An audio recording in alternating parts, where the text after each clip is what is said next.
How did Jim Crow laws restrict voting rights? Have you ever wondered how laws created after the American Civil War impacted the ability of African Americans to vote? The period following the war was filled with racial tensions that led to the establishment of Jim Crow laws. These laws were aimed at maintaining racial segregation and limiting the rights of African Americans, especially in the southern states. One of the most significant ways these laws restricted voting rights was through various barriers that made it nearly impossible for African Americans to cast their votes. One of the primary barriers was the introduction of poll taxes. This was a fee that individuals had to pay in order to vote. For many African Americans, who often faced economic hardships, this tax was a heavy burden.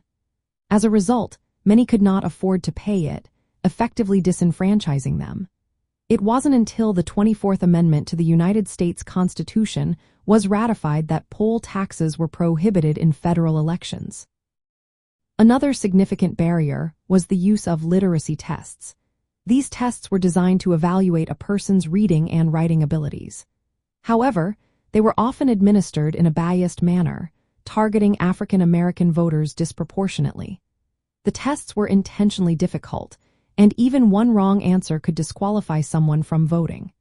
This made it nearly impossible for many African Americans to participate in elections. Grandfather clauses also played a role in restricting voting rights.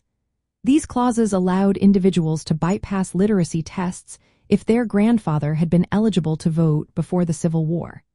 Since many African Americans' grandfathers had been enslaved and thus ineligible to vote, this clause effectively excluded them while allowing many white voters to avoid the tests. In addition to these legal barriers, some southern states implemented all-white primary elections.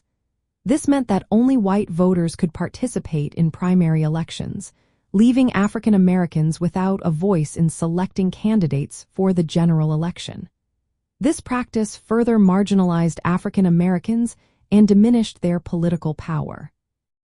Violence and intimidation were also rampant during this time. Many African Americans faced threats and physical attacks when they attempted to vote. This atmosphere of fear made it even more challenging for them to exercise their rights. The impact of these laws was staggering. In Mississippi, for example, the percentage of registered black male voters plummeted from around 90% to just 6% by the year 1892 due to these restrictive measures. It was not until the civil rights movement of the 1960s that these laws began to be challenged.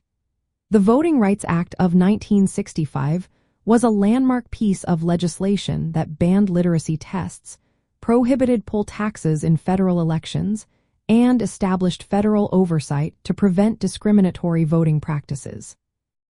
While Jim Crow laws are no longer in effect, their legacy continues to influence discussions about voting rights and racial equality in the United States today. Understanding how these laws restricted voting rights helps us appreciate the ongoing struggle for equality and justice.